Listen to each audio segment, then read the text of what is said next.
O Renúncia, como todos vocês sabem, faz parte de um conjunto de obras, de romances históricos do Emmanuel, onde esse nosso benfeitor relata recordações, com exceção do livro Paulo Estevão. Em todos os demais romances, o espírito de Emmanuel é também um personagem. Então, quando ele retrata as histórias, ele está contando um pouco da sua própria vivência. E não é diferente nesse livro Renúncia, onde ele é o personagem Padre Damiano, que nós vamos falar um pouco mais detalhes daqui a alguns minutos. Então, qual é o meu objetivo? Eu não sei quantos aqui já leram o livro Renúncia? Bom, então vai ficar fácil para mim, porque o objetivo é estimular a visão geral do romance, eu não queria contar detalhes para não atrapalhar quem não leu, e analisar a sua contribuição para o estudo do fenômeno mediúnico e estimular não só ler, como estudar essa obra. Eu já devo ter lido Renúncia mais de 10 vezes, no mínimo, né? E cada vez que eu leio, mesmo quando eu fui fazer a pesquisa a respeito desse romance, quando eu vi, eu estava me debulhando em lágrimas, de tanto que este romance me emociona e me toca profundamente. Então, vocês percebem aqui, Renúncia, essa é a capa mais recente, né? Quais alguns detalhes importantes da produção dessa obra? Ele foi psicografado na Fazenda Modelo, todo mundo já teve a oportunidade de visitar lá, aqui perto, em Pedro Leopoldo. Tinha um porão onde o Chico, em horários de intervalos de café, ele dedicava um período para a psicografia. E durante esses intervalos, ele gastou mais ou menos de 3 meses e meio, para psicografar essa obra. Ele começa por volta de setembro e termina por volta de dezembro. O prefácio vai ser escrito no dia 11 de janeiro, que era o dia do aniversário da dona Maria Joviano, esposa do seu Rômulo Joviano, justamente porque os dois também são personagens desse romance histórico. É interessante porque conta a dona Wanda Joviano, filha do casal, que eles se comportavam como se fosse, a cada dia recebesse o capítulo da novela. Só que era uma novela real que contava a história deles, dos personagens ali envolvidos. Então era extremamente emocionante. Ele foi datilografado pelo Sr. Rômulo Joviano, ajudava o Chico a datilografar, foi mandado para a FEB. Infelizmente, naquela época, a FEB, depois que publicava os livros, destruía os originais. É uma coisa mais absurda, porque a gente queria até consultar alguns detalhes dos originais, mas isso não é possível. E ele foi publicado em 1943. Eu estou destacando esse tema porque um romancista histórico, para fazer um romance histórico que nós todos lemos, ele gasta anos de pesquisa. Por exemplo, o Marguerite Yourcenar, para escrever o Memórias de Adriano, ela pesquisou por mais de 20 anos. Então, nenhum pesquisador hoje com recursos de internet, biblioteca, ele não faz um romance por menos de 2, 3 anos de pesquisa e para fazer. Então, é muito importante esse detalhe, saber que o Chico, sem internet, sem nada, naquela época não tinha absolutamente nada, ele produziu esse livro em apenas 3 meses. O que o Emmanuel nos fala a respeito do objetivo deste romance? Né? Não é simplesmente contar uma história para trazer como se fosse um outro romance qualquer. Sempre toda a obra de Emmanuel tem um objetivo, e nós precisamos prestar atenção no que ele nos diz, principalmente no prefácio. Então ele diz que é um livro de sentimento, que vai tratar do sentimento. Não é um livro para fazer grandes reflexões filosóficas, embora nós vamos encontrar nas entrelinhas ensinamentos profundos e reflexões. Mas o objetivo dele é tocar o sentimento, é trabalhar o nosso sentimento. Para quem aprecia a experiência humana através do coração. Então, quem não se coloca numa posição afetiva de coração vai achar a história meia sem sentido. Então, é justamente para essas pessoas que estão olhando pela lente do coração. Em particular, falará a todos os que se encontram encarcerados, sentenciados, esquecidos daquele amor que cobre multidão de pecados, consoante os ensinamentos de Jesus. Então, isso é o que nos diz o autor espiritual da obra. Então, ele diz o seguinte: para as almas sinceras, né, que ainda solucem nos laços do desânimo e desalento, a história de Alcione é um bálsamo reconfortador. Então, toda vez que eu tive a oportunidade de ler esse romance, ele me tocou profundamente, me estimulou, né, me despertou, e ver o quanto, né, se um espírito daquele porte, do nível que nós vamos ver que o personagem central é Alcione, que é um anjo que vem, desce até a terra e passou por tantas dificuldades e nós, que temos tantos compromissos, tantos erros do passado, né? Então temos, dentro da lição do exemplo vivo de Alcione, que é o personagem central, um exemplo, um ensinamento concreto. Emmanuel destaca que Alcione, que é o personagem central desse romance, né? Só para vocês terem ideia, quem foi Alcione? Alcione, a última encarnação dela foi como Célia, no romance 50 anos depois. Célia foi canonizada na Igreja Católica como a Santa Marina. Então, se vocês pesquisarem, ela foi uma personagem romana, mas ela viveu nos últimos anos da sua vida perto de Alexandria, no Egito, e ela teve grandes demonstrações muito parecido com a vida de Chico Xavier, né? Quando eu não tive acesso a uma série de informações, até que no livro publicado pela Vinha de Luz, que foram publicados essas memórias que a dona Wanda Joviano nos trouxe, que tinha guardado, em que fala que o espírito de Alcione se comunicou através do Chico. Durante muito tempo eu pensei que o próprio Chico poderia ser Alcione, tal a identidade de características de personalidade. Se a gente for ver, daí a gente tem ideia da grandeza de Chico Xavier. Então, se a gente fizer um paralelo entre Alcione e Chico Xavier, nós vamos ver que são espíritos muito semelhantes, né, do ponto de vista de conduta. Não estou dizendo que o Chico seja a reencarnação de Alcione, senão ela não teria comunicado através dele na casa do seu Rômulo Joviano. Eu só estou dizendo para vocês a semelhança, a familiaridade, porque também são espíritos vinculados de uma longa história.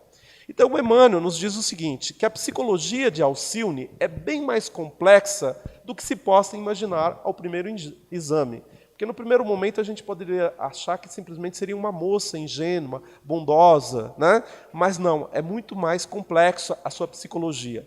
Na grandeza da sua dedicação, vemos o amor renunciando à glória de luz. Então, o que significa isso? Renúncia. Porque Alcione era um espírito que vivia em Sírios. Para vocês terem ideia, Sírios é onde vive Nossa Senhora. São os espíritos de luz que vieram ajudar a Terra. Né? São espíritos de grande... Né? Se vocês forem ver na história do Egito Antigo, vocês vão identificar que aqueles primeiros povos que, segundo o Emmanuel nos diz no A Caminho da Luz, viviam no Egito, eles tinham uma ligação com os Sírios, com a estrela de Sírios, porque eram espíritos que tinham vínculos com espíritos que lá habitavam. Então, Alcione é do mesmo origem, né, de Maria, Nossa Mãe Santíssima, no sistema Sírios, que a gente vai falar daqui um pouco. Então, é um anjo que desce até a Terra.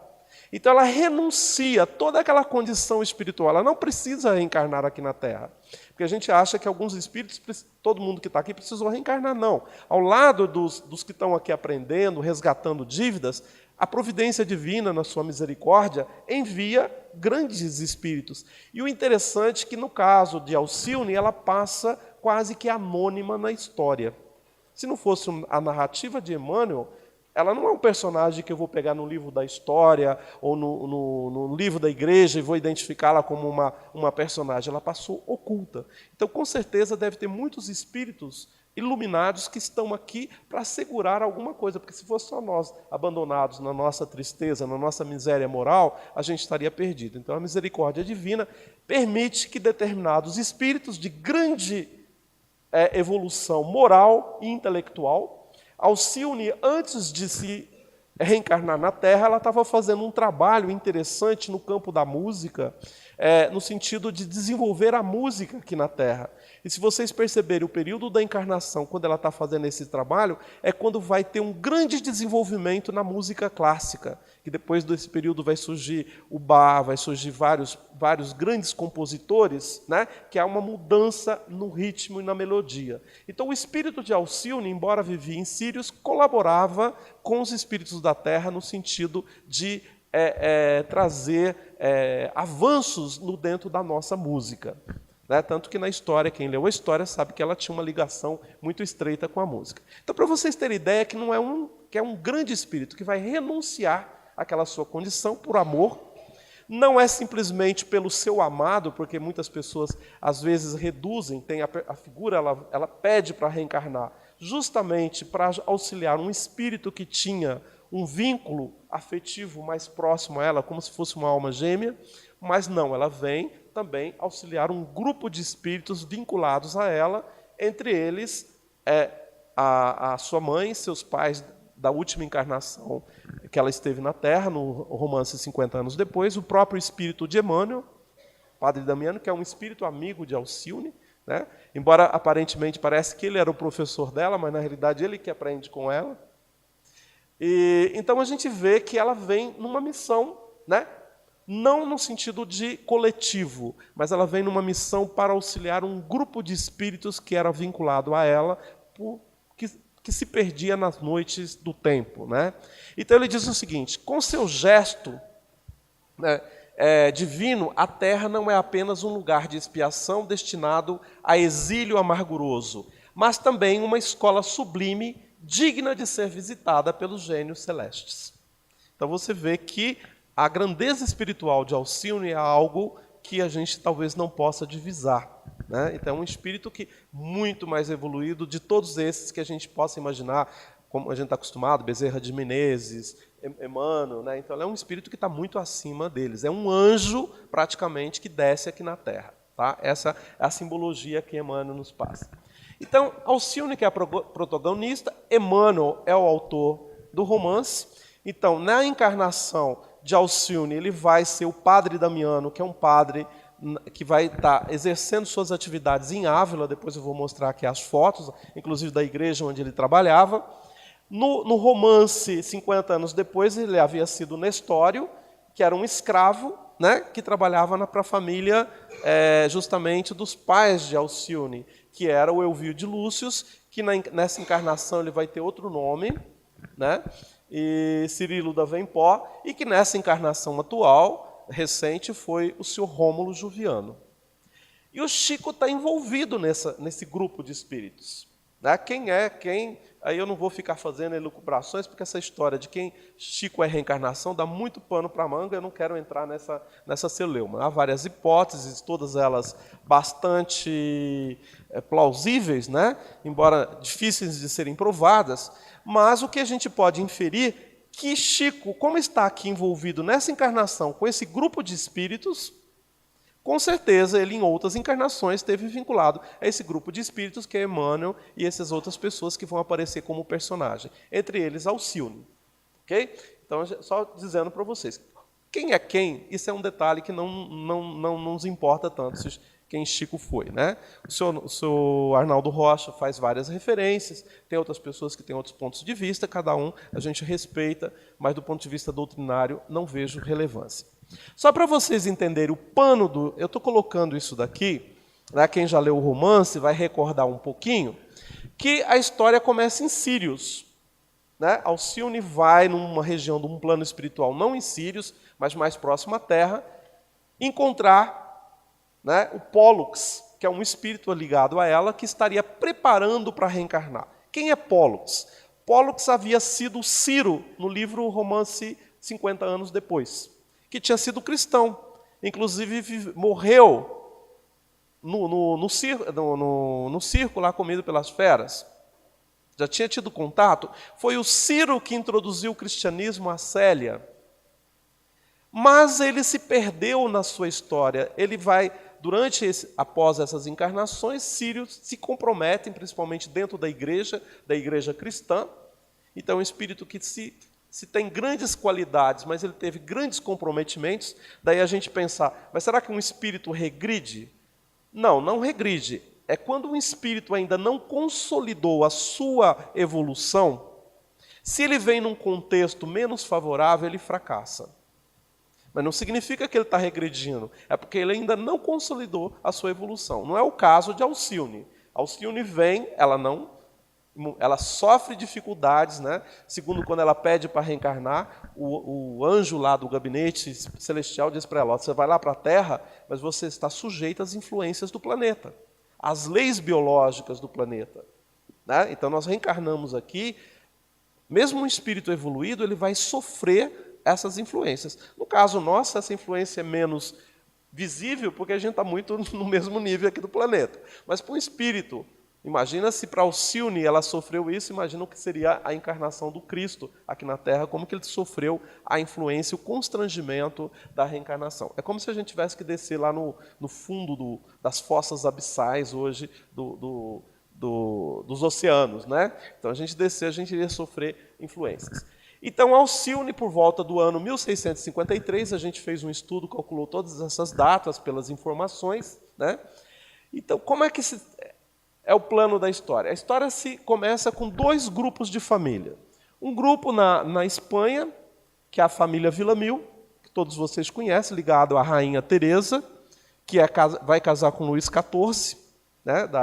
Ela descende dos Habsburgos, então ela vai casar. Então, a família da mãe de Alcione era vinculado, tinha alguma ligação com a nobreza espanhola, que por razões políticas, essa princesa espanhola vai casar justamente com Luís XIV. Emmanuel nos dá detalhes precisos disso daí, depois eu vou mostrar para vocês como isso acontece. E, ao mesmo tempo, tem a família do pai dela, de Cirilo da Vempó. São famílias irlandesas, eram católicos ricos que viviam na Irlanda, que foram expulsos na época de Cromwell, quando houve aquelas primeiras brigas. Então, se vocês prestarem atenção nos detalhes que Emmanuel nos conta no romance Renúncia, a respeito da situação da Irlanda, vocês vão entender os conflitos atuais religiosos que existem hoje. O que aconteceu na Irlanda? Parte de católicos da Escócia ou da Inglaterra foram para lá, né, de protestantes foram para lá. Já existia, a Irlanda era católica, mas sob o domínio da Inglaterra, né? Houve vários conflitos religiosos e esse grupo mais rico, a elite da Irlanda, saiu naquela época, ficaram os católicos pobres. Então a história começa toda a confusão da Irlanda hoje, dos católicos. Eles aumentaram em número porque eles tiveram mais filhos, né? Então, o conflito da Irlanda hoje nasce aí. Então, essa família, mas o pai de Alcione, o Cirilo, ele vai para Paris estudar na Universidade de Sorbonne. Para vocês terem ideia, em 1600 e pouco, alguma família de um outro país que mandasse alguém estudar em Paris, na Sorbonne, é porque tinha dinheiro. Né? Então, vocês vão ver as ideias. Só que eles estavam vivendo uma situação que os protestantes, sobre a influência de Cromwell, estava retirando, confiscando várias propriedades deles, e eles estavam numa situação extremamente difícil. E é nesse momento, na França, que a Madalena Villamil... Quem é a Madalena Villamil? Madalena Villamil é a Dona Maria Juviano. Ela é também, vocês vão ver no romance Renúncia, tem detalhes muito claros dela ter sido a rainha Isabel a Católica. Eu vou mostrar para vocês aí depois. Está lá sutil. O Emmanuel não fala exatamente essas palavras, ele revela isso em outras mensagens privadas com a família Joviano, mas ali nós vamos perceber nitidamente que tem elementos que dá para concluir, sem sombra de dúvida, a relação da Madalena Villamil ter sido a rainha católica Isabel. Então, eles se conhecem na França. Todo mundo, quem já leu a história, sabe o detalhe. Eu não vou entrar em detalhes para não estragar o prazer de quem ainda não leu o romance, né? Então, eles se cruzam, né? Os caminhos se cruzam dos pais de Alcione e ela nasce. Só que a família irlandesa vai migrar para a América, para a região do Connecticut. Né? E eles vão ter fazendas lá. E é extremamente interessante que eles vão plantar fumo. E durante muito tempo, quem estuda a história dos Estados Unidos vai ver que no Connecticut, onde se plantava fumo era na Virgínia, não é no Connecticut. Né? Alguém vai falar, o Emmanuel errou. Né? Como que pode? As fazendas de fumo eram no Connecticut. Nós encontramos, só para vocês terem ideia, numa pesquisa que a gente fez, uma tese de doutorado que mostrava que, naquela época, já existia fazendas de café na beira do rio, que é justamente onde o Emmanuel descreve, e que era um fumo de melhor qualidade, que era para exportação. Então, se a gente fosse procurar nos livros de história dos Estados Unidos, a gente ia concluir, no primeiro momento, que o Emmanuel havia cometido um erro histórico. Quando a gente vai aprofundar a pesquisa, a gente vê que é preciso e era uma informação que não estava disponível naquele momento que foi escrito o romance. Então, eles migram para o Connecticut e a Madalena fica em Paris, onde tem um episódio da varíola. Epidemias de varíola ocorriam naquela época, né? E por uma trama de uma prima do Cirilo, que é a Susana, e de um primo da Madalena, que ambos tinham interesse em separar o casal. Eu não vou também entrar em detalhes do porquê da trama, para não estragar o suspense de quem ainda não leu. Então, eles são separados. O Cirilo vai ter notícias de que Madalena havia morrido na crise de varíola, e, ao mesmo tempo, Madalena, a mãe de Alcione, vai ter a ideia de que ele havia morrido no naufrágio indo para a América.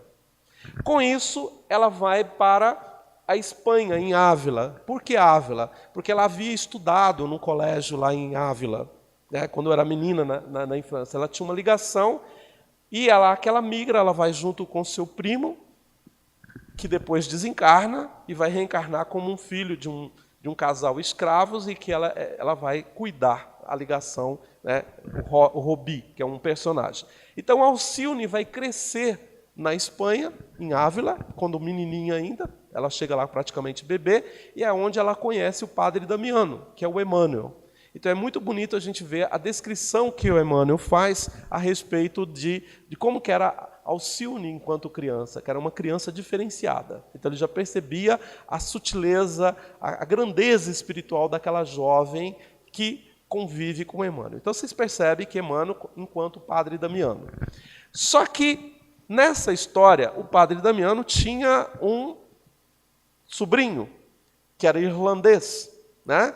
E que foi trabalhar lá junto com o tio, que tinha se tornado padre. E quem era esse personagem? É o Carlos Clenaghan, né, que justamente era o Pollux, o grande amor de Alcione, ao qual, antes dela reencarnar, havia prometido que estaria junto com ele aqui, amparando nessa nova encarnação. E aí que a coisa se complica, porque é muito interessante, porque Alcione, apesar de ser um anjo, ela balança muito na relação, né? Tem uma hora que ele pede um beijo lá na igreja, ela fala assim, é como se for atirar uma faísca numa palha, né? Então, a gente vê nesse momento, é interessante que, por causa dessa relação, em vários momentos a gente vai ver que Alcione fica deprimida, porque todo mundo aí fala que fica deprimido, né? Então, a gente vê nessas histórias que espíritos evoluídos também ficam tristes e ficam deprimidos, né? De acordo com as circunstâncias. Então, eles vão se cruzar, mas pelo fato de se complicar essa situação e o perigo que se coloca na relação pelo fato dele ser padre, ela não quer que ele abandone a batina, ela vai para a França, a família Madalena retorna para Paris. Ao mesmo tempo, a família de Cirilo d'Avenport, que havia casado com a prima e já tinha uma filha, volta para Paris, embora na condição de um homem muito rico que trabalhava com a exportação do fumo, e vai viver num palacete em Paris. Eu estou contando a história, depois eu vou mostrar as fotos para vocês e fazer mais alguns comentários, né? E é aí que vai acontecer o segundo grande parte da história, onde Alcione vai reencontrar seu pai, né? E o pai vai reencontrar a sua mãe, mas já numa condição que ela está para desencarnar. E aí onde Alcione passa por grandes dificuldades, né? O seu amado não compreende, ele acaba abandonando a batina, né? Se casa, vai procurá-la, acha que ela não está interessada, que ela o traiu, mas ele volta casa-se, mas depois, porque ele foi enganado pela mulher, ele volta para a igreja novamente na figura de um inquisidor, né?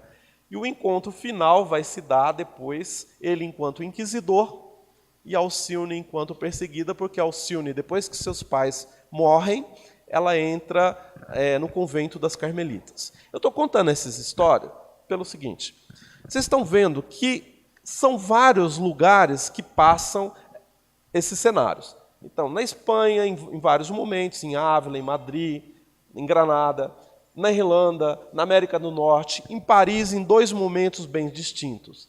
A precisão histórica que Emmanuel relata isso é impressionante. A gente vê que precisaria anos de pesquisa. Nós estamos num grupo trabalhando nessa pesquisa, faz mais de 4 anos que a gente está investigando isso, e a gente, com todo acesso à informação, a gente fica surpreso de tamanha a precisão, né? Então, por que eu estou comentando isso? Porque esse livro, além de ser um grande ensinamento moral, ele é uma oportunidade de pesquisa. Por que a gente começou a fazer essa pesquisa? Será que esses fatos que estão narrados nesse romance, eles podem ser comprovados com base na historiografia?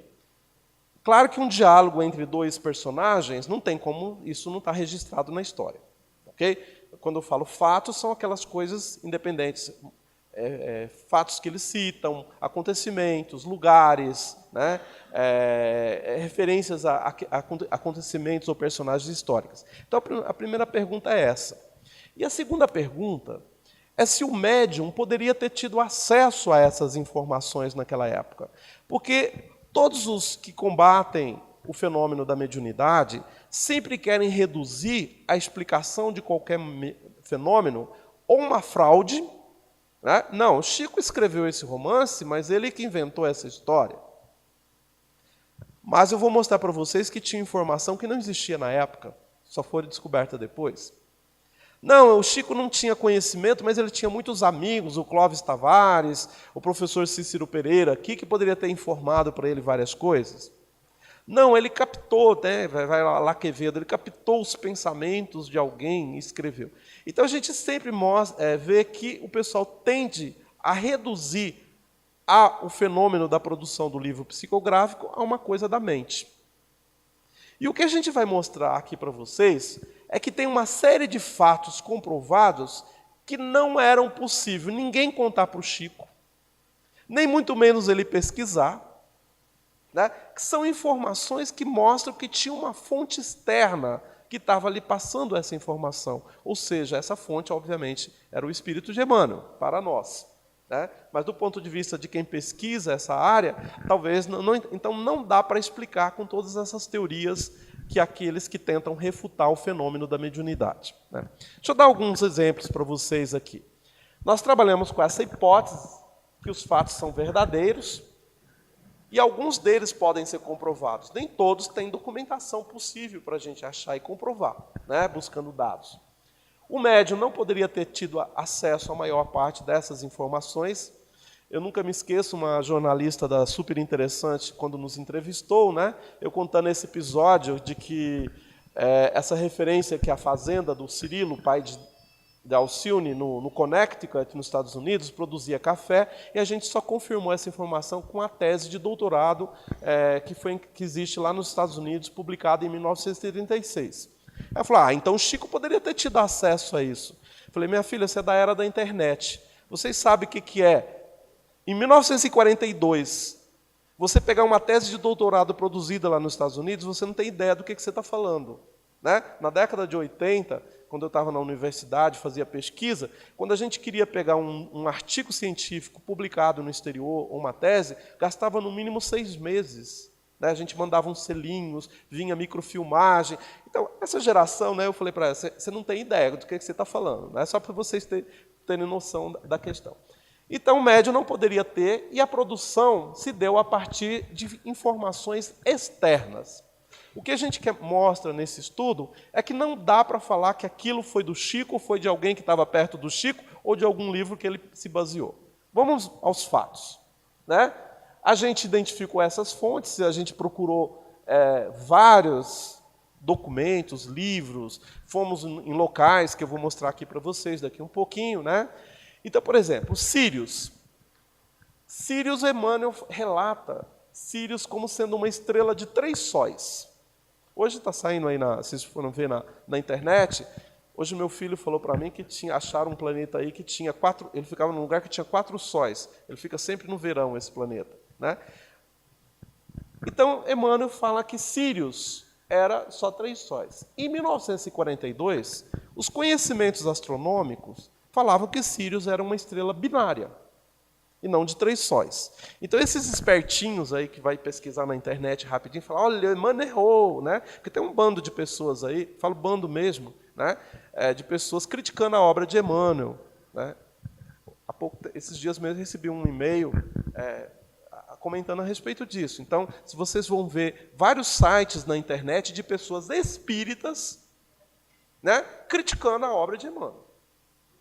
Quer dizer, falta de estudo. Para mim, isso além de má fé, é falta de estudo. Porque se fosse estudioso, ia verificar que não é bem isso. Então, o Emmanuel fala que é estrela binária, mas é 3 sóis. Nos finais dos anos 70 até o presente, começou uma discussão e houve evidências de que Sírius é uma estrela ternária. Aqui está um exemplo de uma foto do Hubble, que mostra que Sírius tem uma estrela maior e tinha uma outra estrela menor.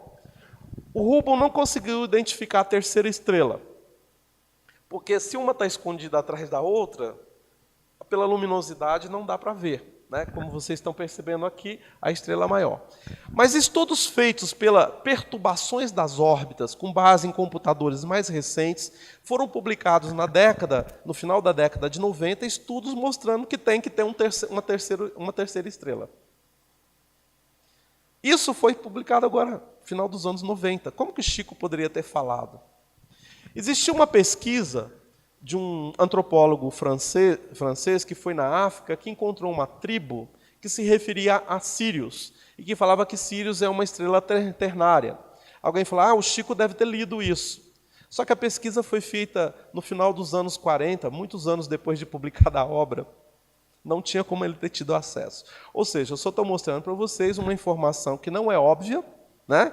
Você vai lá ler, quem está lendo o romance, às vezes não presta atenção nisso, porque isso não tem a menor relevância. Se falar que é uma estrela de 2 sóis, 3 sóis, eu, quando tinha lido o romance antes da pesquisa, jamais tinha parado para prestar atenção nesse detalhe, né? Então, para vocês verem que não dá para explicar. Por exemplo, o romance começa com a seguinte narrativa. No dia 7 de junho de 62, Paris, em peso, não comentava outro assunto senão as esplêndidas festas populares do Carrossel, que Luís XIV havia improvisado em frente às Tuileries. Tuileries é um jardim que tem hoje de frente ao Palácio do Louvre, o Museu do Louvre, em Paris. Dizia-se que o rei estava perdidamente apaixonado por Louise de La Vallière, né? E a festividade não obedecera senão a outro motivo, senão homenagear a favorita, não obstante a reserva com que ambos se entregavam ao culto das relações afetivas. Então ele fala, as 2 noites precedentes, então Emmanuel está falando dia 7. Aqui, só para vocês terem ideia, é um desenho que tem no Museu Carnavalet em Paris, né, que mostra o que era a festa do Carrossel. Tinham vários cavalos, né, que faziam acrobacias, por isso que vem o carrossel não é da novela agora, o carrossel de circo, né, com os cavalinhos que andam. Então era uma festa, né, e o povo ficava assistindo, e vocês vão lá encontrar informação que ele tinha ocorrido exatamente dia 5 e 6 de junho, e se estendeu até o dia 7. O Emmanuel está falando do dia 7, nas 2 noites precedentes. Se vocês forem pesquisar, investigar em obras, por exemplo, aqui está em inglês, eu não vou perder tempo, porque aqui a gente tem pouco tempo para fazer a palestra, mas tem obras que vai falar exatamente isso que Emmanuel coloca de pesquisa feita posteriormente. Ok? Detalhes dessa informação. Outra coisa, Emmanuel fala, por exemplo, como que era o contexto político daquela época. Dizia-se que o soberano mostrava-se agora mais acessível e generoso. Paris estava farta de guerras externas e recordava-se com temor das gigantescas lutas internas pelas atividades da fronda. Terminara o período de influência do cardeal Mazarini, e o espírito popular banhava-se nos boatos de elevadas perspectivas e supremas esperanças. A cidade inteira aguardava ansiosamente largos benefícios públicos e novas instituições. Então, isso é Emmanuel descrevendo como que era o momento que estava ocorrendo lá na época que Luís XIV assume, o chamado Rei Sol, assume o poder, né? A gente vai encontrar historiadores já nos anos 80, que narra exatamente igual. Alguém fala, não, o Emmanuel plagiou o historiador. Só que o historiador escreveu muitos anos depois. Então vocês vão ver o poder de síntese do Emmanuel, ao relatar o contexto político, é exatamente o mesmo poder de um dos maiores historiadores de Paris daquela época. Tem um livro, Paris, no reino esse Jacques Wilhelm, que é um historiador de Paris, que vai descrever em meros detalhes. Eu não vou entrar aqui em detalhes, eu só estou querendo citar para vocês, né, que se eu fosse estudar história, né, embora eu tenha habilidades para escrever, eu não conseguiria fazer um resumo tão perfeito como o Emmanuel fez. Né? Imagina o Chico produzir isso em 3 meses. Outra coisa interessante que vocês vão perceber, isso daqui é um mapa de Paris. Ela é atravessada pelo rio Sena, vocês estão vendo bem lá no centro a chamada Ilha da Cité, onde fica a igreja Notre Dame. E Emmanuel, isso daqui, hoje você pega no mapa, vai no Google, né? Você tem N facilidades. Tem que lembrar que nessa época não existia. Existiam poucos livros, nem Belo Horizonte. Os livros que a gente encontrou aqui, que poderia falar em Paris, na UFMG, foi de período depois. Praticamente Belo Horizonte não tinha esses recursos. E o Emmanuel vai fazer uma descrição precisa, né? Hoje aqui é Paris, mostrando aqui, lembrando que Paris, por volta de 1850, na época de Kardec, ela foi remodelada completamente, ela era uma cidade muito medieval, foi uma época onde o barão Haussmann, a pedido do Napoleão III, abre grandes avenidas em Paris. Mas naquela época ela era uma cidade. Então existem mapas desenhados. Só para vocês terem ideia, esse mapa aqui, ele tem 3 metros por 2 metros, ele só está em museu em Paris. Hoje a gente compra, ele foi digitalizado, a gente compra pela internet e eu consigo ver detalhes. Mas naquela época, um mapa desse, de 3 metros, não tinha como ser publicado. Não tinha como recursos, em 1940. Então, quem quisesse saber detalhes de Paris, só poderia ir se ele pegasse um navio aqui, não tinha nem avião naquela época, para ir para Paris, pegasse um navio, ia lá pesquisar nos museus os detalhes da cidade. O Emmanuel vai descrever detalhes de Paris da época de 1670, por aí, ou um pouco mais, um pouco menos, com uma precisão impressionante. Ou seja, só quem viveu naquela época que poderia saber isso, ou quem fez uma pesquisa histórica. Os livros a respeito dos mapas são produções mais recentes da história. A história, antigamente, preocupava com os fatos políticos, econômicos, não com esses detalhes. Esse movimento da história que preocupa com esses detalhes mais do cotidiano é um movimento mais recente. Então, o Emmanuel, o Chico, não poderia ter acesso. Aqui está ruim a foto, né? Aqui eu queria mostrar. Infelizmente, vai ficar... O outro projetor estava melhor, dava para vocês ver detalhes. Paris era uma cidade de 600 mil habitantes. Emmanuel descreve assim como se estivesse andando na cidade. Então, a gente pegou o mapa. Em julho do ano passado, eu estive em Paris. Eu fiz cada percurso exatamente que o Emmanuel descreve, embora a cidade totalmente diferente, a gente tentava imaginar como que poderia ser. Então, não poderia nem ser alguma pessoa, foi em Paris e contou para o Chico. A Paris de hoje, ou de 1940, não tem nada a ver. Detalhes que são narrados no livro, são ruas que não existem mais, são prédios que foram demolidos. Né? Então, o Emmanuel apresenta isso. A Ilha da Cité, por exemplo, esse mapa aqui que a gente explorou bastante, é um mapa que eu posso dar zoom hoje e ver detalhes, mas isso era um mapa também de 2 metros por grande, né, que eles faziam na época, que não poderia ter acesso. Então, Emmanuel descreve basicamente Paris, a universidade onde é a Sorbonne, que corresponde hoje, quem foi a Paris, ao bairro de Saint-Michel e Saint-Germain, a Cité, e a Ville, que era chamada a parte antiga da cidade. E aí os muros iniciais que foram demolidos e hoje tem grandes avenidas. Então, Emmanuel descreve com uma perfeição de detalhes todas essas circunstâncias. Por exemplo, só para dar uma ilustração para vocês, que na tarde desse dia, compartilhando grande alegria, 2 jovens passeavam de carro nas imediações da porta de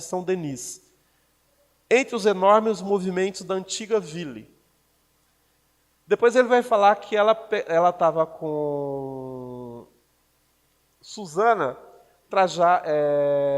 a viatura muito leve seguia harmoniosamente o trote do cavalo, cujas rédeas eram manejadas com maestria por Cirilo da Vempó, tendo ao lado a jovem Susana do Chesne, sua prima, graciosamente trajada ao sabor da época. O pequeno veículo tinha um interior ornado de soberbas azaleias, colhidas pela jovem num jardim de Montmartre. A gente está lendo isso daí, se não está fazendo pesquisa, se ele estava indo para cá, para lá, de que jardim que ele passou, não tem sentido para quem está lendo a história, né? Mas para quem está pesquisando, isso daqui é a Porte de Saint-Denis, é um arco que foi construído na época de Luís XIV, né? E se você pegar a história, ele fica naquele ponto ali, lá, Denis, onde está escrito Denis, e aqui tinha a região de Montmartre, que tinha jardins. Então ele descreve exatamente o percurso que é feito e como que a carruagem faz. Só podia descrever isso daí quem conhecia exatamente a geografia, os mapas de Paris daquela época. Não tinha como o Chico aqui em Pedro Leopoldo ter acesso a essa informação. Tá? Isso aqui eu só dá exemplo. Vamos pegar... eu vou pular. A questão de Notre Dame, que não tem... Se você vai lá hoje, não tem escada. Naquela época tinha escada. Então a gente acha referências a respeito disso. Aqui é um pedacinho do mapa desenhado daquela época, e a gente encontra a figura em que, embora isso daqui são gravuras muito difíceis de ver, Notre Dame tinha uma pequena escada. Depois, por causa da inundação, ela foi nivelada, né, e extinguiu a escada, porque tinha muitas inundações do rio Sena. Então, Emmanuel nos dá detalhes muito importantes. Eu vou pular aqui algumas partes. Aqui é a região onde era o palacete, onde vivia o Cirilo da Vempó, quando volta dos Estados Unidos. A gente localizou exatamente onde era uma região que tinha palacetes. Hoje, se você vai lá em Paris, a gente foi tentar tirar foto, você não acha mais nada disso, né? Então, só com pesquisa histórica que você vai encontrar. Deixa eu pular. É tão interessante que tem um fato que ele fala assim, ele deixou a carroça... que ele estava dirigindo num bairro de Saint-Germain. Então, o Emmanuel descreve exatamente como esse historiador de Paris daquela época relata. Como que ele podia saber que os estábulos ficavam naquele local? Isso é uma informação muito rara, né? Outra questão que eu queria mostrar aqui, voltando aqui, anterior, quando Susana vai visitar os tios lá na Irlanda, ele encontra eles numa situação muito difícil. E ela pergunta, né, o que tinha acontecido com a casa, com os bens que havia pedido. E ela pergunta um detalhe muito interessante. E o sítio do Linho foi alugado? Quando a gente estava fazendo a pesquisa, eu falei, sítio do Linho? Quer dizer, eles tinham um sítio do Linho? Aí nós fomos pesquisar se tinha sítio do Linho naquela época. Aí nós fomos ver a história do linho.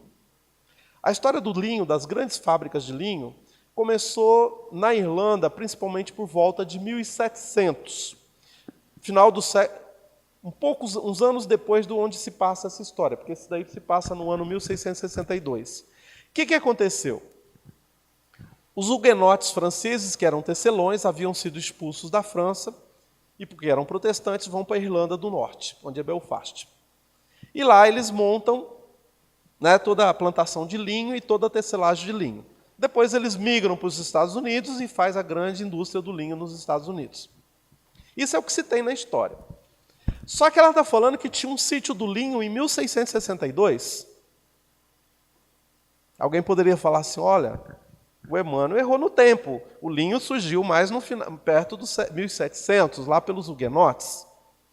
Aí nós fomos fazer pesquisa baseada em pesquisas recentes feitas nos anos 80, conseguiram identificar que antes dos huguenotes irem para lá, existia uma indústria de linho incipiente com plantações de linho na região de Belfast. Essa informação, gente, só foi produzida com pesquisas de 30 anos atrás. Quase 25 anos depois que o romance foi escrito. Então, o Chico jamais poderia ter tido acesso a qualquer informação dessa natureza. Estão entendendo? Então isso é prova, né? É uma evidência concreta da autenticidade do fenômeno mediúnico. Bom, eu vou sintetizar aqui, devido ao nosso prazo, por exemplo. Todo mundo que já viu o filme dos Estados Unidos sabe que os irlandeses católicos foram para uma região dos Estados Unidos, lá tem até os filmes aí famosos, né? Gangues de New York, que os irlandeses foram para a região do Connecticut, Massachusetts, New York, né? E só que isso ocorreu depois da independência dos Estados Unidos. Em 1662, quando os irlandeses, pais de família de Alcione vai para lá, dos pais dela, não existe registro. Só fomos, muito menos católico naquela época lá.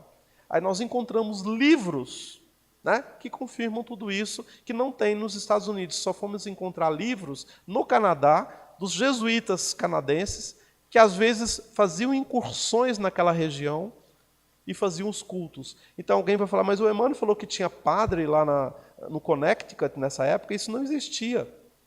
Mas, claro, se você for pesquisar a história dos Estados Unidos, na história oficial dos Estados Unidos, não tem mesmo, não. Mas quando você vai pesquisar outros documentos, lá no Quebec, que é perto, você identifica relatos de que alguns padres entravam naquela região, que era, imagina, tinha pouca gente, né?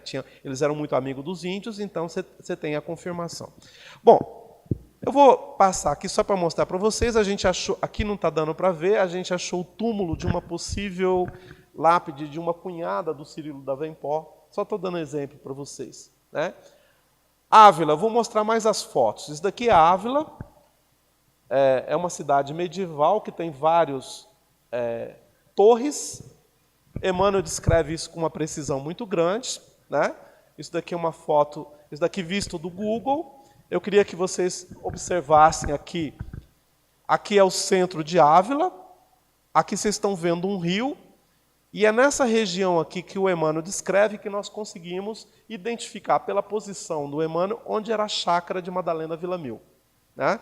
E é interessante como que a gente percebeu isso. Quando ele vai descrevendo o caminho que elas fazem para ir na cidade, por que porta que ela entra, só pode dizer, é preciso. Então a gente tivemos em Ávila, a gente reproduziu todos esses caminhos para mostrar essa evidência. Isso daqui são as torres. Tem várias entradas na cidade.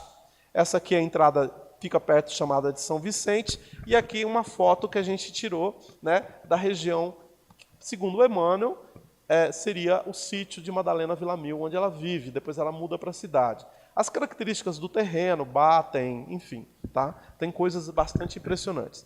Outra coisa interessante, essa é a igreja onde o padre Damiano atuava, né?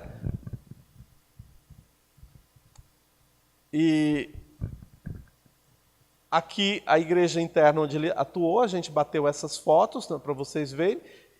E um interessante é o monastério de São Tomás, porque a Madalena Villamil confessou, tem um diálogo muito interessante entre ela e o padre Damiano, que ela falava, esse monastério ele fica meio afastado assim do centro da cidade. Ela falava que toda vez que ela ia lá, ela sentia umas sensações estranhas, ela vinha umas cenas dela estar assinando uns documentos, algumas coisas assim. Esse monastério, na realidade, era o palácio dos reis católicos, porque a Madalena foi a Isabel. Foi lá que ela assinou com Torquemada algumas coisas da Inquisição. Então, quando ela voltou lá, ela contando, então fica nitidamente no diálogo, depois eu chamo a atenção para vocês voltarem a ler esse diálogo, vocês vão encontrar que é nesse monastério, que era um palácio de verão dos reis católicos, mas onde foram assinadas grandes coisas da Inquisição. A gente identificamos aqui o monastério onde está enterrado um dos filhos da Isabel Católica. Agora, o que eu queria chamar mais interessante para vocês, né, é a condenação de Alcione, né, que ela foi condenada porque tinha um sacerdote que chega, depois que ela já era carmelita, irmã carmelita, ele chegou lá na cidade e queria abusar das freiras, como era de costume. E ela estava responsável, cria uma dificuldade. e ele vai chamar um inquisidor, vai denunciá-la como herege, né?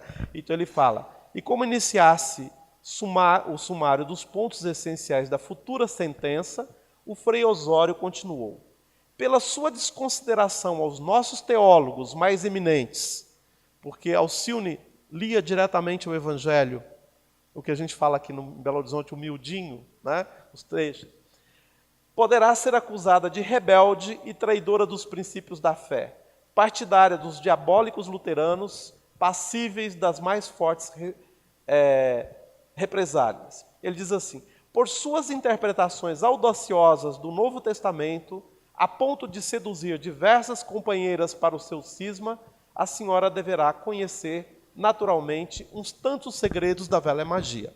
Isso foi a acusação final que foi feita contra Alcione, né? Que ela vai para a Inquisição.